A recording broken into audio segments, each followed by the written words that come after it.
ಹೊಡಿತಾ ಇರೋ ಬರ್ಫಿ ಬಟರ್ಫ್ಲೈಸ್ಗಳ, ರಿಲ್ಯಾಕ್ಸ್ ಮಾಡ್ತಿರೋ ಆಂಟಿ ಅಂಕಲ್ಗಳ, ಎಲ್ಲರೂ ಆರಾಮಾಗಿ ಮಧ್ಯಾಹ್ನ ಊಟ ಮಾಡಿ ರಿಲ್ಯಾಕ್ಸ್ ಆಗಿ ರೇಡಿಯೋ ಕೇಳ್ತಾ ಇರೋ ಎಲ್ಲರಿಗೂ ಕೃತಿಕಾ ಕುಟೀರ ಯೂಟ್ಯೂಬ್ ಚಾನಲ್ಗೆ ವೆಲ್ಕಮ್.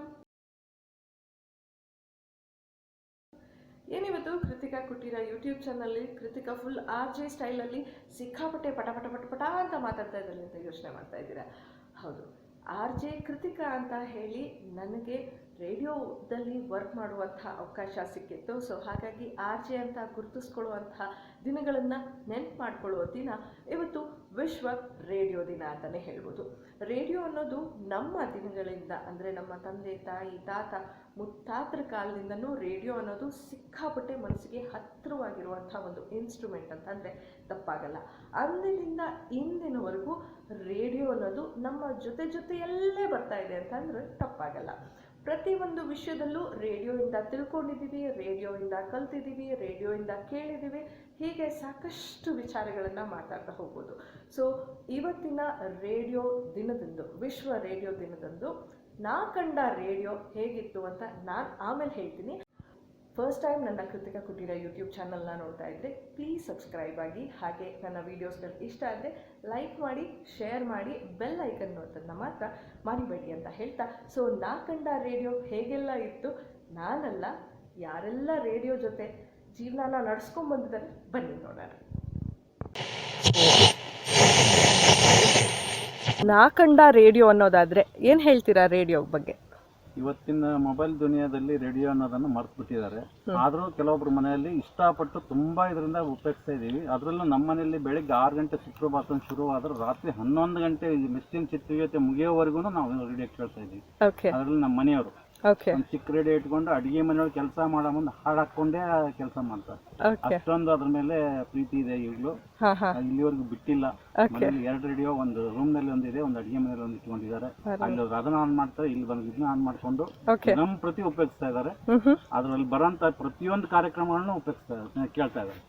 ಇಂಥದ್ದು ಇಲ್ಲ ಅನ್ನಂಗಿಲ್ಲ. ರಾತ್ರಿ 11 ಗಂಟೆ ಇಂಗ್ಲಿಷ್ ನ್ಯೂಸ್ ಬರ್ತದಲ್ಲ, ಅವಾಗ ಆಫ್ ಆಗುತ್ತೆ, ಅಲ್ಲಿವರೆಗೂ ಆಫ್ ಮಾಡಲ್ಲ. ಅಷ್ಟು ಅದ್ರ ಮೇಲೆ ಪ್ರೀತಿ ಇದೆ.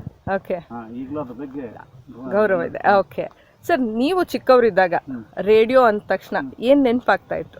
ಬೆಳಗ್ಗೆ ಗಿಳಿವಿಂಡು ಅಂತ ಕಾರ್ಯಕ್ರಮ ಬರ್ತಾ ಇತ್ತು, ಮಕ್ಕಳ ಕಾರ್ಯಕ್ರಮ. ಆಮೇಲೆ 10 ರಿಂದ 11 ಗಂಟೆವರೆಗೂ ಮೆಚ್ಚಿನ ಚಿತ್ರಗೀತೆಗಳು ಅಂತ ಬರ್ತಾ ಇತ್ತು. ಎಲ್ಲರೂ ಕುತ್ಕೊಂಡು ಒಂದ್ ಕಡೆ ಕುತ್ಕೊಂಡು, ದೊಡ್ಡ ರೇಡಿಯೋ ಅವಾಗ, ಅದನ್ನ ಕುತ್ಕೊಂಡು ನೋಡ್ಕೊಂಡು ಎಲ್ಲರೂ ಒಂದ್ ಕಡೆ ಕುತ್ಕೊಂಡು ಕೇಳ್ತಾ ಇದ್ವಿ. ಯಾರ್ದೋ ಒಬ್ಬರ ಮನೇಲಿ ರೇಡಿಯೋ ಇತ್ತು, ಅವ್ರ ಮನೆಗೆ ನಾವು ಹೋಗ್ತಾ ಇದ್ವಿ. ಆಮೇಲೆ ನಾಟಕಗಳು ತುಂಬಾ ಚೆನ್ನಾಗಿ ಬರ್ತಾ ಇತ್ತು. ವಾರ್ತೆಗಳಿಗಂಕ ಬಹಳ ಮುದ್ದೆ ಕೇಳ್ತಾ ಇದ್ರು. ಬೇರೆ ಮಾಧ್ಯಮ ಇರ್ಲಿಲ್ಲ ಅವಾಗ. ಹೀಗಾಗಿ ಅದ್ರ ಮೇಲೆ ಬಹಳ ಅವಲಂಬಿತರಾಗಿದ್ರು ಎಲ್ಲರೂ. ಈಗ ಬಂದು ಸ್ವಲ್ಪ ಇದು ಆದ್ರೂ ಅದ್ರ ಬಗ್ಗೆ ಕಾಳಜಿ ಇರೋರು, ಮೆಚ್ಚುಗೆ ಬಿಟ್ಟು ಈಗಲೂ ಇದಾರೆ, ಕೇಳ್ಕೊಂಡಿದ್ದಾರೆ. Thank you. ನೀವು ಕಂಡ ರೇಡಿಯೋ ಅಂದ್ರೆ ಏನ್ ನೆನಪಾಗುತ್ತೆ? ನಾವು ಕಂಡ ರೇಡಿಯೋ ಅಂದ್ರೆ, ನಾವು ಚಿಕ್ಕವರಿದ್ದಾಗ ನಮ್ಮಲ್ಲಿ ಧಾರವಾಡ ಸ್ಟೇಷನ್ ಬರ್ತಾ ಇತ್ತು, ತುಂಬಾ ಫೇಮಸ್ ಅದು.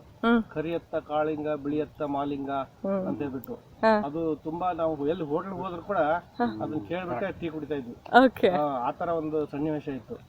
ನ್ಯೂಸ್ ಕೂಡ ಅಷ್ಟೇ, ಆ ಟೈಮ್ಗೆ ಹೋಗಿ ಎಲ್ಲಿ ಹೋದ್ರು ಬಿಡ್ತಿಲ್ಲ, ಟೈಮ್ಗೆ ಹೋಟ್ಲಲ್ಲಿ ಹೋಗಿ ಕೇಳ್ತಾ ಇದ್ವಿ. ಅದು ಒಂದು. ಆಮೇಲೆ ಇತ್ತಿತ್ತಲಾಗಿ ನಮ್ಮ ಮೋದಿಯವರು ಕೂಡ ಈ ಫಂಕ್ಷನ್ ಅಲ್ಲಿ ಯಾವುದೇ ರೇಡಿಯೋ ಕಾರ್ಯಕ್ರಮ ಹಳ್ಳಿ ಜನಕ್ಕೆ ತಲುಪಲಿ ಅಂತ ಹೇಳ್ಬಿಟ್ಟು ಮೋದಿಯವರು ಅದನ್ನು ಇದಕ್ಕೆ ನ್ಯೂಸ್ಗೆ ಅದಕ್ಕೂ ಸಪೋರ್ಟ್ ಮಾಡಿದ್ರು. ಮನ್ ಕಿ ಬಾತ್ ಅಂತ ಹೇಳಿ ಕಾರ್ಯಕ್ರಮ. ಅದು ಇರೋದ್ರಿಂದ ಪ್ರತಿಯೊಂದು ಜನಕ್ಕೂ ಹೆಲ್ಪ್ ಆಗುತ್ತೆ. ಸಿಟಿಯಲ್ಲಿ ಇದ್ರೂ ಆಗುತ್ತೆ, ಕಾಡಲ್ಲಿ ಇದ್ರೂ ಆಗುತ್ತೆ. ಆ ತರ ಒಂದು ಪ್ರಸಾರ ಇದ್ರೆ ಒಳ್ಳೇದಂತ ನನ್ನ ಅನಿಸಿಕೆ. ಓಕೆ, ಈಗಿನ ರೇಡಿಯೋ ಬಗ್ಗೆ ಏನ್ ಹೇಳ್ತೀರಾ? ಈಗಿನ ರೇಡಿಯೋ ಬಗ್ಗೆ ಎಲ್ಲ ಮಿಕ್ಸ್ ಆಗಿಬಿಟ್ಟಿದೆ. ಯಾವ್ದು ಕೇಳ್ಬೇಕು ಯಾವ್ದು ಬಿಡ್ಬೇಕು ಅನ್ನೋದು ತಲೆ ಕೆಟ್ಟೋಗ್ಬಿಟ್ಟಿದೆ ಈಗ. ಅವಾಗ ಆದ್ರೆ ಆ ಟೈಮ್ಗೆ ಅದನ್ನೇ ಕೇಳ್ಬೇಕು ಅಂತ ಒಂದು ಖುಷಿ ಇತ್ತು. ಈಗ 108 ಚಾನಲ್ ಬಂದ್ಬಿಟ್ಟಿದೆ, ಅದರಲ್ಲಿ ನಂಬಿಕೆ ಇಲ್ಲ ಯಾವ್ದು ಕರೆಕ್ಟ್ ಆಗಿದೆ ಅಂತ. ಆಪ್ಷನ್ ಜಾಸ್ತಿ ಆದಷ್ಟು ಕನ್ಫ್ಯೂಷನ್ ಜಾಸ್ತಿ ಆಗ್ಬಿಟ್ಟಿದೆ. ಹೀಗಾಗಿ ಈಗ ಅದು ಇದ್ರೆ ಒಳ್ಳೇದಂತ ನಮ್ಮ ಅಭಿಪ್ರಾಯ. ವಿಶ್ವ ರೇಡಿಯೋ ದಿನ ಫೆಬ್ರವರಿ 13. ಸೊ ನೀವು ಕಂಡ ರೇಡಿಯೋ ಅಂತ ಅಂದ್ರೆ ಏನ್ ನೆನಪಾಗುತ್ತೆ? ನಾವು ಸಣ್ಣರಾಗಿದ್ದಾಗ ನಮ್ಮೂರಾಗ ನಮ್ಮನೆಗೆ ರೇಡಿಯೋ ಇನ್ನೂ ತಂದಿದ್ದಿಲ್ಲ.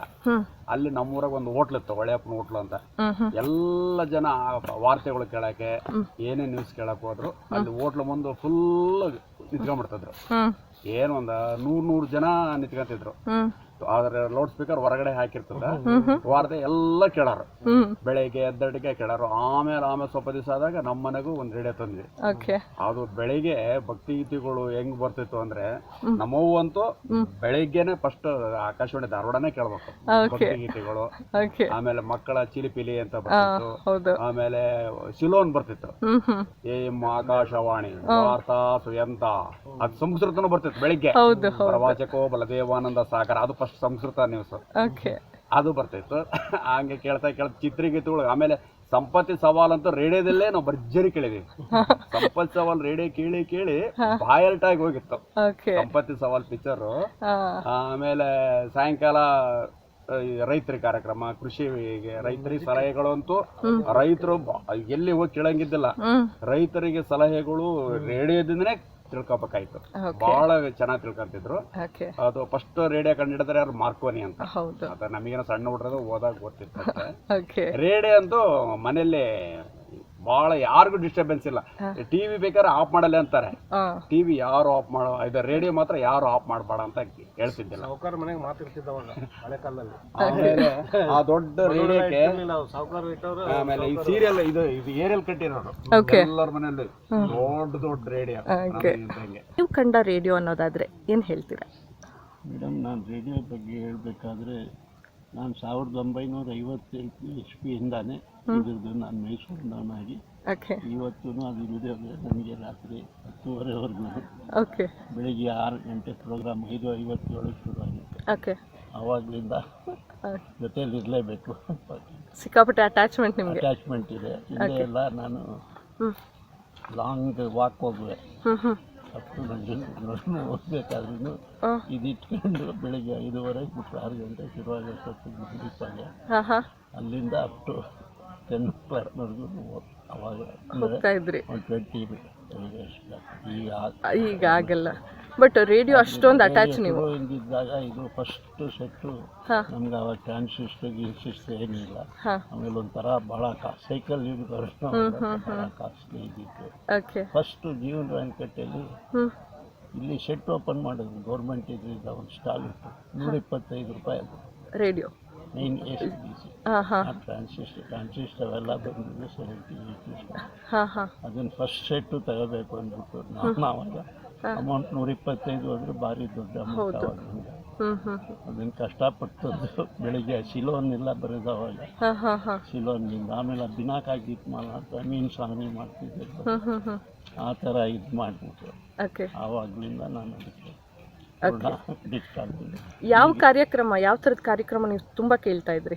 ನಾನು ಈ ಚಿಂತನ ಇದು, ಆಮೇಲೆ ಕೆಲವು ಹಳೆಯ ಚಿತ್ರಗೀತೆಗಳು ನನಗೆ ಸ್ವಲ್ಪ ಸಾಹಿತ್ಯಪೂರ್ಣವಾಗಿ ಆವಾಗಿರ್ತಿದ್ವಲ್ಲ ಆ ಥರದ್ದು ನಾನು ಕೆಲವು ಬರೆದು ಮಾಡಿ ಅವಾಗೆಲ್ಲ ಪೋಸ್ಟ್ ಕಾರ್ಡ್ನಲ್ಲಿ ಬರ್ತಿದ್ದಾಗಿ ಕಳಿಸ್ತಿದ್ದೆ.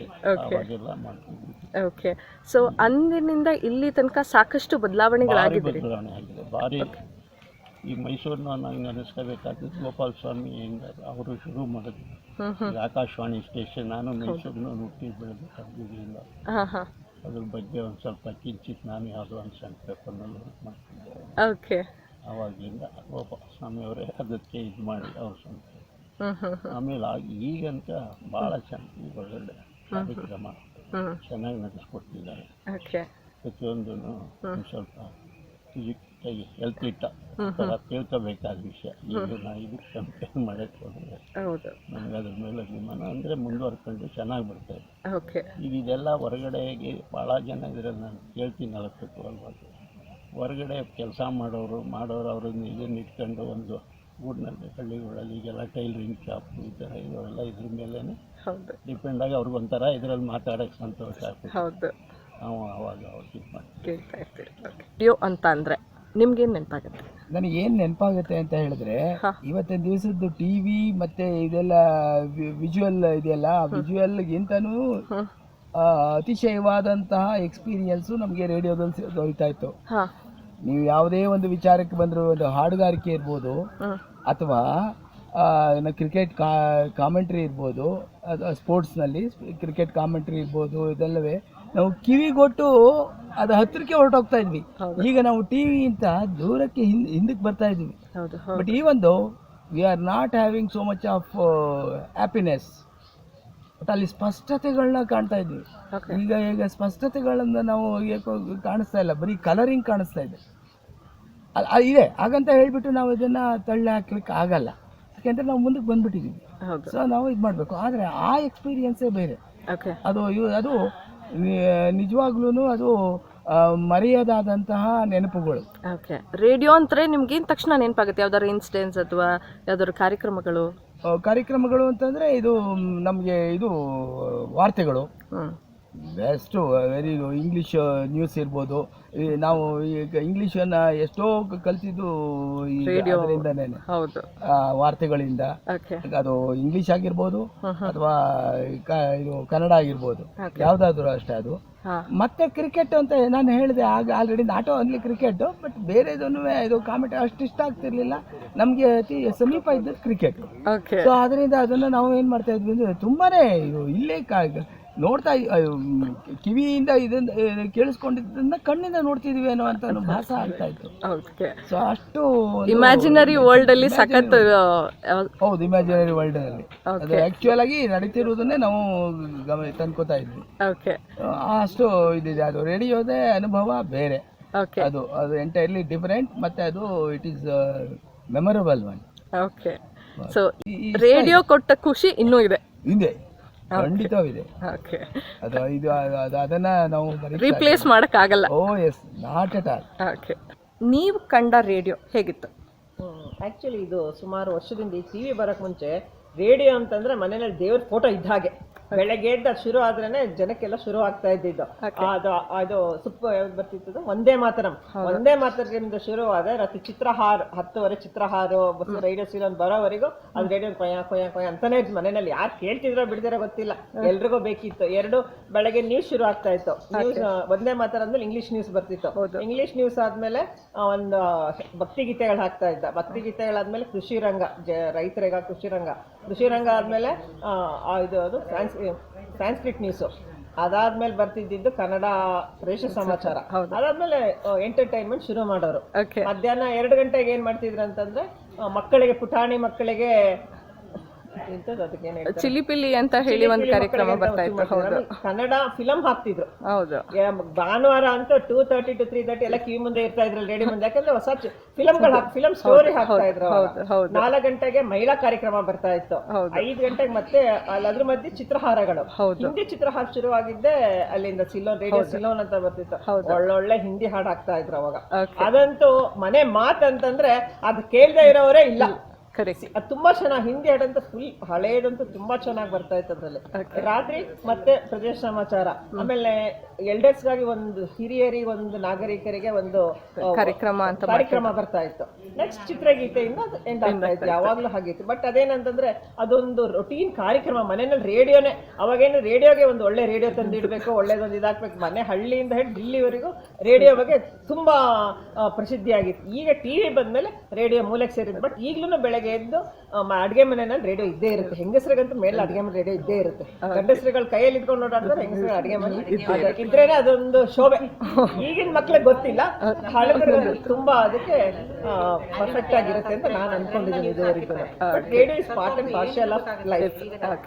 ಆ ಥರ ಬಂದಿದೆ. ಸೊ ರೇಡಿಯೋ ಅನ್ನೋದು ಎಷ್ಟು ಹತ್ರ ಅಲ್ವಾ?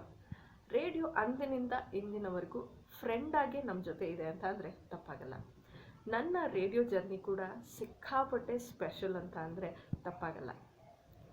ರೇಡಿಯೋ ಸೇರೋಕ್ಕಿಂತ ಮುಂಚೆ, ಅಂದರೆ RJ ಆಗಿ ವರ್ಕ್ ಮಾಡೋಕ್ಕಿಂತ ಮುಂಚೆ ರೇಡಿಯೋದಲ್ಲಿ ಬರುವಂಥ ಕಾರ್ಯಕ್ರಮಗಳನ್ನು ಕೇಳಿ ಎಷ್ಟೋ ರಾತ್ರಿ ಮಲಗೋದು ಬಿಟ್ಟು 3 ಗಂಟೆ 4 ಗಂಟೆ ತನಕ ರೇಡಿಯೋ ಕಾರ್ಯಕ್ರಮಗಳನ್ನು ಕೇಳಿರೋದುಂಟು. ಆಗೆಲ್ಲ ಅನ್ನಿಸ್ತಾ ಇತ್ತು ನಾನು ಒಂದು ದಿನ ಆದರೂ RJ ಆಗಬೇಕು ಅಂತ. ಸೊ ಆ ದಿನ ನಿಜವಾಗ್ಲೂ ನನಸಾಗಿದ್ದ ದಿನ ಮಲ್ಗೆ ಇಲ್ಲ ಅಂತಲೇ ಹೇಳ್ಬೋದು. ಇಂದಿಗೂ ಕೂಡ ನನ್ನ ವಾಯ್ಸನ್ನು ಕೇಳಿ ರೆಕಗ್ನೈಸ್ ಮಾಡಿ ಕೃತಿಕಾ ಅಂತ ಮಾತಾಡ್ಸೋರಿದ್ದಾರೆ. ಸೊ ಅವ್ರಿಗೆಲ್ಲ ನಾನು ಚಿರಋಣಿಯಾಗಿದ್ದೀನಿ. ಸೊ ಯಾರೆಲ್ಲ ಕೃತಿಕಾ ಕುಟೀರ ಯೂಟ್ಯೂಬ್ ಚಾನಲ್ನ ಫಸ್ಟ್ ಟೈಮ್ ನೋಡ್ತಾ ಇದ್ದೀರೋ ಎಲ್ಲರಿಗೂ ಪ್ಲೀಸ್ ನನ್ನ ಕಡೆಯಿಂದ ರಿಕ್ವೆಸ್ಟ್, ಸಬ್ಸ್ಕ್ರೈಬ್ ಯಾರಾಗಿಲ್ಲ ಸಬ್ಸ್ಕ್ರೈಬ್ ಮಾಡಿ, ಹಾಗೆ ಶೇರ್ ಮಾಡಿ, ಲೈಕ್ ಮಾಡಿ ವಿಡಿಯೋಸ್ ಇಷ್ಟ ಆದರೆ ಅಂತ ಹೇಳ್ತಾ, ಯಾರೆಲ್ಲ ರೇಡಿಯೋ ಪ್ರಿಯರಿದ್ದಾರೋ ಅವ್ರು ಎಲ್ಲರಿಗೂ ವಿಶ್ವ ರೇಡಿಯೋ ದಿನದ ಹಾರ್ದಿಕ ಶುಭಾಶಯಗಳನ್ನು ತಿಳಿಸ್ತಾ ಮತ್ತಷ್ಟು ವಿಡಿಯೋಗಳೊಂದಿಗೆ ನಿಮ್ಮ ಮುಂದೆ ಬರ್ತೀನಿ. Until then take care of yourself and bye.